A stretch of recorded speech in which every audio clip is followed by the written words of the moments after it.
Matt called me. I mean, we're really cool. I'm not just introducing them just because they asked me to. Matt is really like a friend of mine. So he calls me and he says, Curtis, you know, there's this guy by the name of Greg Bishop. He writes for the New York Times, and he wants to do this very intimate, up close and personal, like in-your-face type story about what makes Curtis Martin tick, and you know the things you like to do when you're not playing football. And I said, and the things that you're doing now with your post-career. And I said to him, all right, well, you know, why don't you all come down to the gym, because I'll be down there boxing today. And I said, why don't you all come down there and get in the ring with me and box with me? I think you'll get a pretty good feel for, you know, who I am. So it's funny. The guy comes in, his name's Greg Bishop, and I wish he was here so you could see him.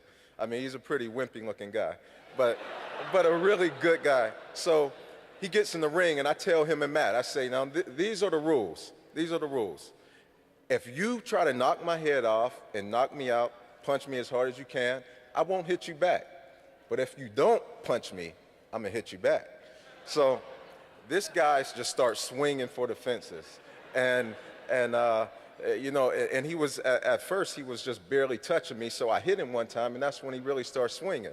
So round two comes up, and Matt comes. I can't wait till you see Matt, but Matt comes into the ring, and Matt is like this. I mean, he's just like, and the look in his eyes. I mean, and I've always known Matt to be a very competitive person, but the look that he had on his face was, you know, when we're going out, the most intense time in an NFL football game is when you're coming out that tunnel and you haven't taken a hit, nothing has happened yet, and I mean, your emotions, the butterflies on your stomach, I mean, your eyes are just piercing, and that was the way Matt was looking at me. So I knew that he was going to come in there and really try to do something. So literally, I mean, I remember him swinging at me one time so hard, and I ducked under it, and he literally spun all the way around. Round three, the guy comes back in. Round four, Matt comes back in, and he comes back in, and his mouth is bleeding. You know, and I say, Matt, I didn't hit you. What happened? And he's such an athlete that he made a mistake and punched himself in the mouth. So his teeth they were all bloody, and it was just a funny story. Let me get back on track. So the reason why I make the analogy is simply because I think Matt is a true life Rocky Balboa. You know, he grew up with his four brothers, and his mother struggled to take care of them.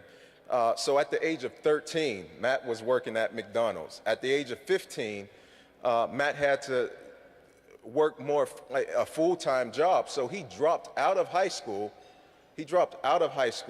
And so that he can work to support his family. At the age of 16, he went back and got his GED and started college. Him and his brother worked to put themselves through school, and they finished, after being high school dropouts, both of them dropped out. After that, they both finished college, the top 1 and 2 in their class. And I think that's unbelievable.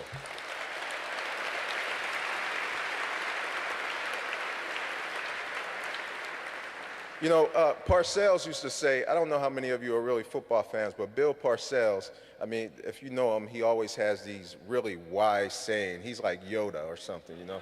So he pulls me over one day and he says to me, he says, son, he says, you know, I think you had the potential to be great. And he said, but there's a difference between being great and being great at something. He said, you know, a lot of people are great at something, but great people take what they're great at and they help other people. And I've never forgotten that. And that is something that I've seen Matt Higgins do, not only here with Pencil, but just throughout his life. And that's something that I think is very commendable. And Matt, I want you to know that I really appreciate you as a friend, first and foremost, and I respect you as a man. Ladies and gentlemen, Matt Higgins.